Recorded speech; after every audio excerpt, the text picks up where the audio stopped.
Hey everyone, today we're talking about the hidden burden of each zodiac sign because most of the time people just speak about the gifts that zodiac signs have. Most of the time, those gifts come at a cost, though, and we will talk about that today. Why are we talking about it? Not to be a negative Nancy, not to be like, oh, woe is me, my gift is such a burden, but it's more about fostering understanding both for ourselves, but also for the people around us, for the other zodiac signs, which is why I would recommend you watch the full video. It's not going to be that long, hopefully. And it just helps us understand where we need a bit of appreciation and where other people might need more appreciation as well. Because these zodiacs are archetypes and we all embody these archetypes in different ways. So, looking at your sun, your moon, and your rising sign, or your partners or your families might be a good idea so you get like a full picture because you're not just one zodiac sign. We cannot look at it as simply as that. So, understanding the full picture when you embody which archetype, which kind of stereotype of zodiac, and what cost that comes at, and how to appreciate it, and how to appreciate people who embody that archetype better. It's just very good to understand. So, we will talk about all of them today. And I think we need more empathy in these times and more appreciation for what all of us bring to the table instead of always policing each other and saying, you don't bring enough of that, you don't bring enough of that. We need to appreciate what people do bring to the table. And sometimes that is not very visible. And sometimes we overlook what other people bring to the table because we are so focused on what our values are and what we are good at. If you don't know who I am, very quickly, I'm Anya Esma. I've been making videos on YouTube about tarot, about spirituality for almost 8 years now. And I want to help you feel more confident in your own tarot readings and your own spiritual routines so that your spiritual wellness is top notch. That's what we're doing over here. This video is a reflection piece, essentially, something that you can use as a jumping off point so that you can reflect about your own behavior, about other people's behavior, what you appreciate, what you maybe underappreciate a little bit and don't see in yourself and don't see in others. So that's what we're doing today. As I said, look at your sun, moon, and rising. That's probably the most helpful. Now, also, I want to say, obviously, it's not as cut and dry. Just because you're an Aries, you will not be everything that I say, or just because you're a Taurus, you will not be what a Gemini is, etc., etc. As I said, these are archetypes. So let's talk about it. Aries, number one. I am an Aries, so I know very well where I feel underappreciated. And that is usually where my energy of initiation lies. Because Aries, as the first sign, is very good at initiating, at taking the first step, at kind of leading the charge, at least at the beginning. Not having a plan necessarily, not having it all thought through, but taking initiative and being like, okay, we're going now. Whether that is something small, like we're sitting in a restaurant and it's time to go, and I'm the one to first get up and, leave the others outside, or something big like a project that nobody really wants to tackle or take ownership for, I could be the one stepping up. So, in big and in small things, the Aries superpower is initiation. And I think people sometimes admire that. Sometimes it might annoy them as well.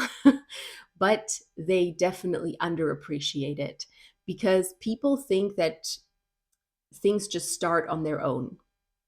Things just happen, things just start.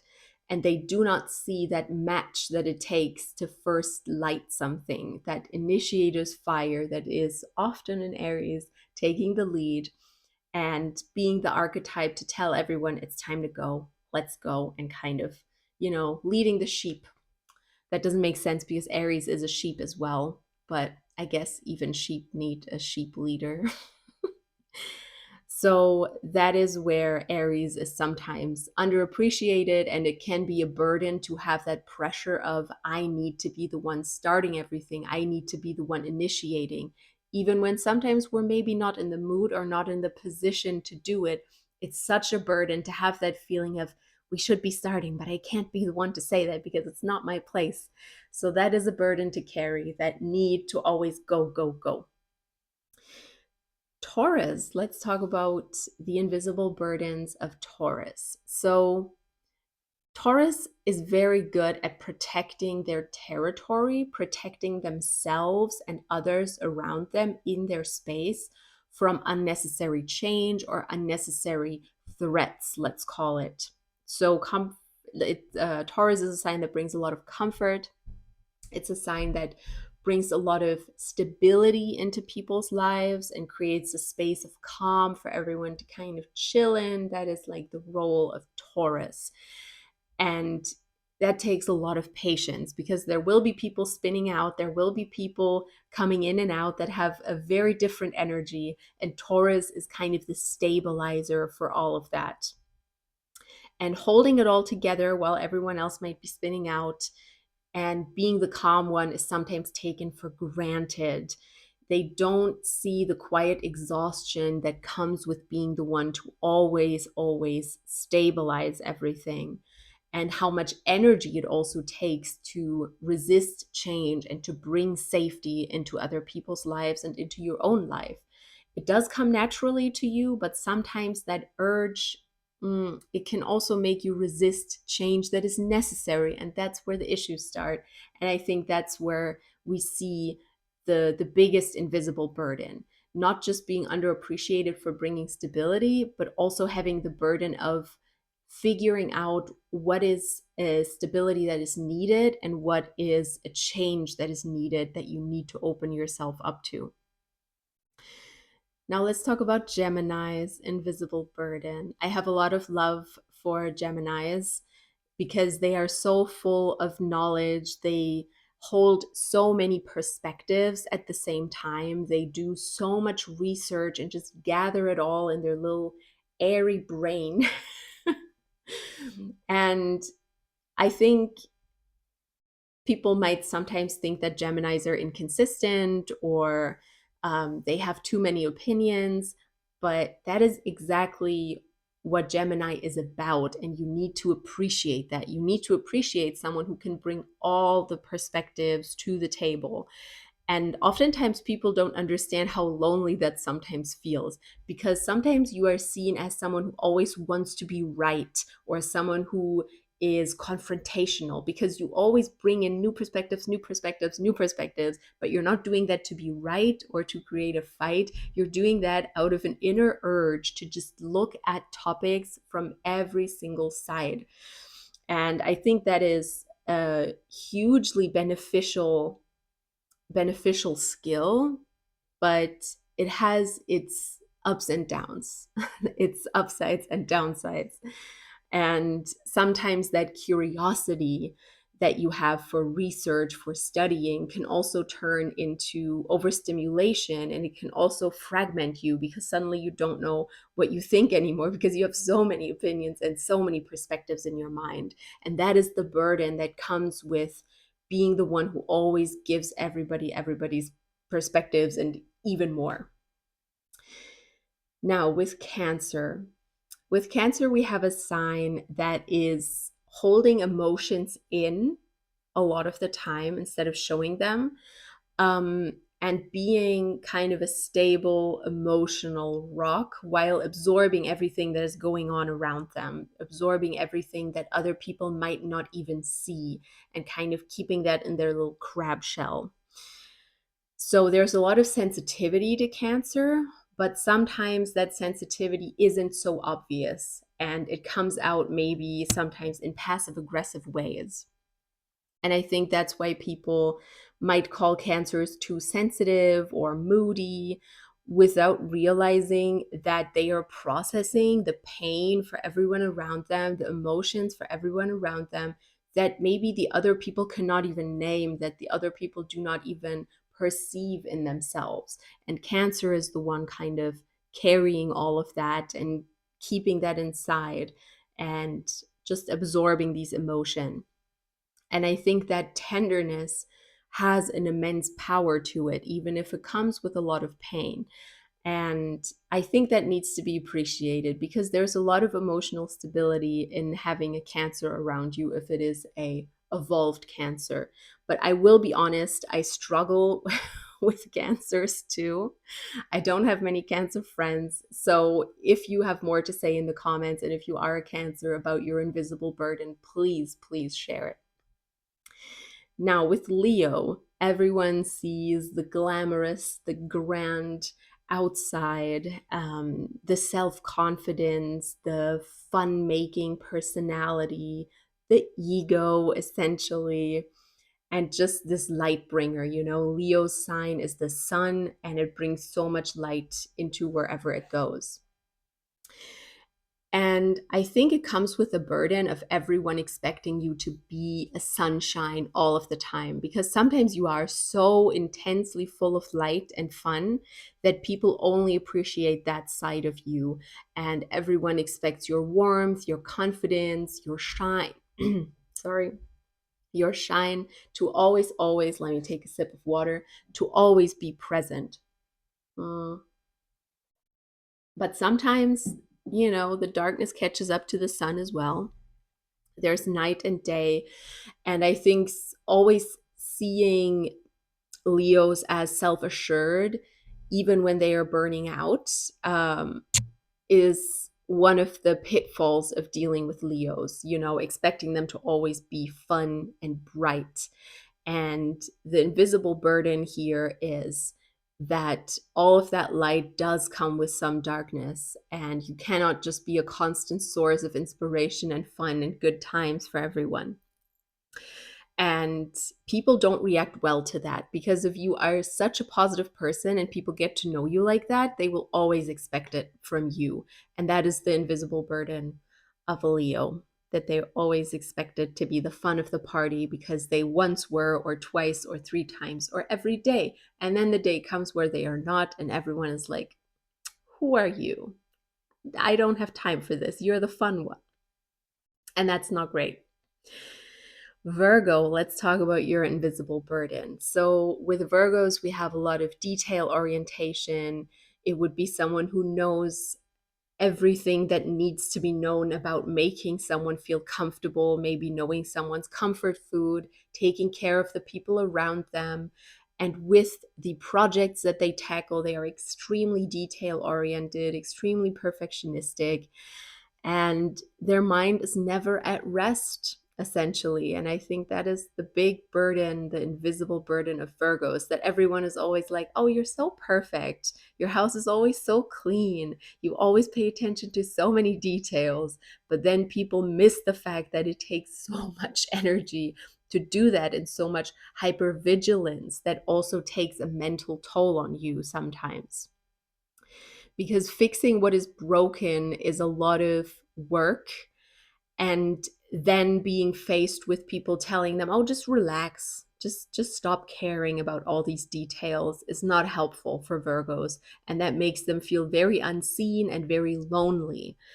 And that is also a lesson I need to learn with the Virgos in my life, that sometimes you need to make space for all of their thoughts, all of their worries, and try to give them stability without making them feel invalidated, because those worries are all calculations that their mind makes to protect themselves or protect the people around them. That is just how brains work. And appreciating a Virgo for that immense effort of, you know, whether that is cleaning, scanning for flaws, never missing a detail, appreciating them for that will go a long, long, long way in them feeling seen by you, and not just you looking at them and being like, why is this person always so worried, always wired, always in anxiety? You know why? Because they are perfectionistic and detail oriented, and you can appreciate that a bit better now, maybe, and understand that their hidden burden is sometimes that perfectionism and that detail orientation that can turn into hypervigilance and anxiety. Let's talk about Scorpio's hidden burdens. So, I have a Scorpio moon, so I know a thing or two about Scorpios and their emotions. because Scorpio is all about going into the depths of the human psyche. It is all about feeling emotions very intensely, but often quietly, and turning them around within yourself. You know, we all have an ocean of the subconscious within us, and all of the emotions that are there are accessible for Scorpio sometimes, not all the time. And then just looking at those feelings and being like, wow, so many emotions, so many negative emotions, maybe. I will look at them, I will analyze them, I will understand them, I will feel them. And there's always criticism to be found, there's always growth to be found within yourself and within others. And as this sort of depth dweller, the Scorpios can feel some isolation because a lot of our world is so focused on the surface, so focused on the surface level of everything, that being a Scorpio can be a difficult thing, you know, because we always look at the depths of things. We're not scared of truth. We're not scared of shadow. We're not scared of intensity. We're not scared of emotions. And it goes really deep. The emotions go deeper and more intense than for other people, maybe. And some people will never understand that. They will never understand that sort of attunement with the self that goes so deeply. And that is difficult. And that is the invisible burden that Scorpio carries, the going into the depths and sometimes maybe not finding a way out, or sometimes being overly critical of themselves and having such intense emotions. And it is a beautiful gift to see these steps, but it is also something difficult in our times of superficiality. Now let's talk about Sagittarius. Sagittarius's hidden burdens. Now, Sagittarians are spontaneous. They have a lot of creative ideas. It's always a good time to hang out with a Sagittarius, always an adventure of self-discovery or an adventure of discovering the world, or both in combination. And there's a lot of restlessness to that. And kind of the same as with Leo, where you are expected to be a good time all the time. Sagittarians are kind of the same. Everyone expects Sagittarians to be in a good mood, but to also be kind of flaky. And they don't see what's behind that flakiness, the need for something new, the eternal searching of, am I good the way I am, or should I be changing? What do I need to heal? What do I need to see of this world? What do I need to understand about this world? That is what Sagittarians are at their core. They want to understand everything. They're full of philosophical ideas. They are seekers, eternal seekers. And that comes with a restlessness that is fun to experience for some people, you know, for a while. They have a lot of fun with their Sagittarians. And then they feel like, wow, that's a bit much. Does this person ever settle down? Does this person ever bring some peace and calm into their life? And that is where it becomes difficult and where we have the hidden burden, because a lot of Sagittarians don't settle down. They keep having this restlessness within themselves, and it's a talent to show people so many new ways of, you know, experiencing the world, and to always have something new to search for. But it's also a burden to have to be restless all the time, and, you know, never finding something real, never finding maybe what you're looking for.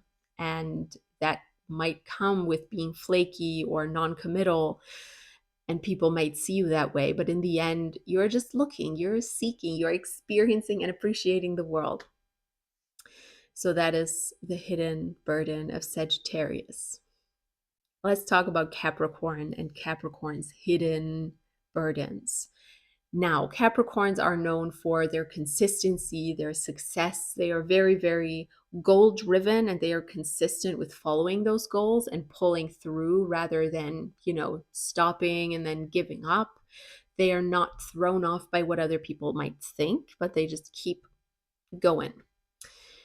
And that takes a lot of endurance, which they naturally have, but that also takes a lot of energy.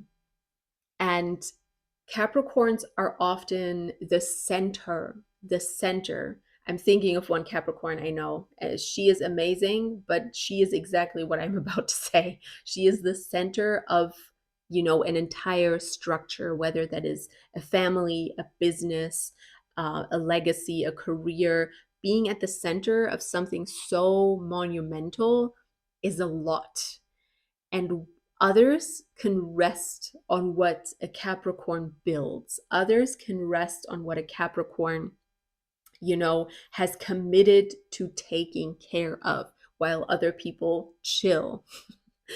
And people respect that success, and they respect that, wow, you always have it together, but they don't really see the sacrifices that takes, how lonely it can be, and how heavy it can be to carry entire structures like that. And just like with Aries, which is a very initiatory energy, Capricorn is the energy, that pulls through, that takes it to the finish line, and is kind of also in a leadership role. And similarly, Aries and Capricorn are not really appreciated for that leadership a lot of the time. People just think, oh, it's just happening. Oh, someone took control. Oh, fine. But that takes a lot of energy and a lot of bravery. And we need to appreciate Capricorns for that more, and not just see them as, well, this person has it together anyway. They will figure it out. It's fine. There's so much more to having to figure it out than a Capricorn would share with you. So that is the hidden burden that they carry. And we need to appreciate them for all of the work they put in to keep those structures going. Now, let's talk about Aquarius. Aquarius's hidden burdens. Aquarians are people who see a vision of a brighter future. They are idealists. They know what it would take for the world to be better, but they see how the world fails that and how the people in the world fail that all the time. And that is why Aquarians often feel alienated, because they themselves, they want to embody that vision that they have. They want to embody and be kind of, the perfect person, the perfect activist, the perfect whatever it is, visionary. And feeling like you don't belong because of that is the hidden burden of Aquarians. Some people might just find Aquarians weird and be like, why is this person so strange? They seem like an alien in this world. They kind of act different. They kind of are different. They're just weird. And then they stop there. But if you look past that, you will see that there is a whole vision of a future, whether that's consciously or subconsciously, behind that behavior. Maybe even a vision of where everyone can be themselves, no matter how strange they are, because that is what Aquarians embody. Thinking ahead, seeing the patterns of what would need to change in this world is a big burden to have. And people don't understand that, because a lot of people do not think about the world like that. They accept the world as it is and just work with that system. And Aquarians are like, but why? Why is the system like this? Can't we do it a bit differently? Can't we be all a bit nicer to each other? Can't we have more social support for everyone? Can't we have more community? But at the same time, they have such a distance between them and the world that they cannot bridge that gap sometimes. That is what Aquarians struggle with. They don't know how to bring that vision into the world without seeming like the strangest person ever. And, being detached or eccentric or too idealistic are all things that people say about Aquarians, while they are quietly suffering for true connection or aching for true connection, because the world that we live in rarely matches the wavelength of an Aquarius. And that is a kind of alienation and a kind of loneliness that sucks. And I understand that. And I think having more understanding for our Aquarian friends and their idealistic visions is very important, in making space for that and connecting with them, even if they are weird or detached or strange sometimes. Because that is the hidden burden of an Aquarius, that they seem like an alien to others while they think they're just trying to, be perfect, be a visionary, and trying to bridge that gap between how the world is and how they would like it to be. Now, let's look at the last sign, my Pisces. Pisces, hidden burdens. So Pisces are very good with emotions, obviously. They have a lot of them and they show a lot of them. And showing those emotional depths outwardly is such a brave thing that other people are scared of. Whereas for Pisces, it's just completely normal to be so emotional. They also feel a lot of exhaustion in the body from feeling everyone's emotions around them. They are very, very perceptive. They have such a deep understanding of the emotions of other people without even trying. And sometimes that comes with a need for numbing that. And I think that's also where one of the hidden burdens of Pisces lies, which is that people don't understand what it's like to be such an emotional sponge that you kind of lose yourself in it. You don't even know anymore what are your emotions, what are other people's emotions, why are you having this reaction? And feeling all of that in your body, can lead to you having to numb it. And that is kind of what Pisces are known for. I don't want to be prejudicing, but also using substances to numb that emotional sensitivity that you feel towards the world is kind of a Pisces concept. You don't need to go that far. Maybe you are just numbing with your phone or numbing by watching your favorite TV show all day, but somehow, pushing those emotions out. And I think that is the hidden burden of Pisces that people don't rightly appreciate. That your compassion is not weakness. Your compassion goes so, so deep that it affects you so, so deeply that it doesn't make you weak. It makes you just incredibly empathetic and incredibly able to see other people's emotions.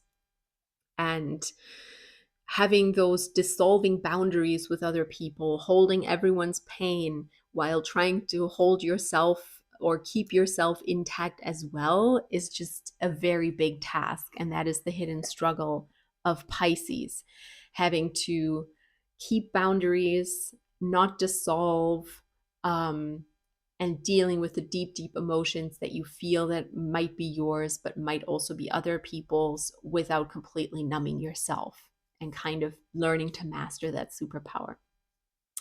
Thank you so, so much for watching. That was all. If you watched the whole video till now, thank you, because I feel like we all need more understanding for each other. And even as I am making this video, thoughts come to my mind where I'm like, there's this one XYZ, like Taurus in my life that maybe I don't appreciate enough. We always look at everyone else from our own lens, especially as an Aries with this initiatory power. I always think like, why can't someone else initiate for once? Why can't someone else take leadership? And then I realize, well, they're used to you doing it, and it's also what you're good at, and it's where you are comfortable. So you cannot fault other people for maybe not taking enough charge of their life, maybe not realizing how much control they actually have, because maybe they are focused on something completely different, like the emotions of other people that they have to be dealing with, or their anxiety in their mind, etc., etc. So let's all have a bit more understanding of each other, tune into our own strengths, and also know our own weaknesses, and also understand the strengths of others that we can appreciate. And then we can all be one happy world. Thank you so, so much for watching. Check out my Patreon, check out my website. I would really greatly appreciate that. Like and follow, and I will see you in the next video. Thank you.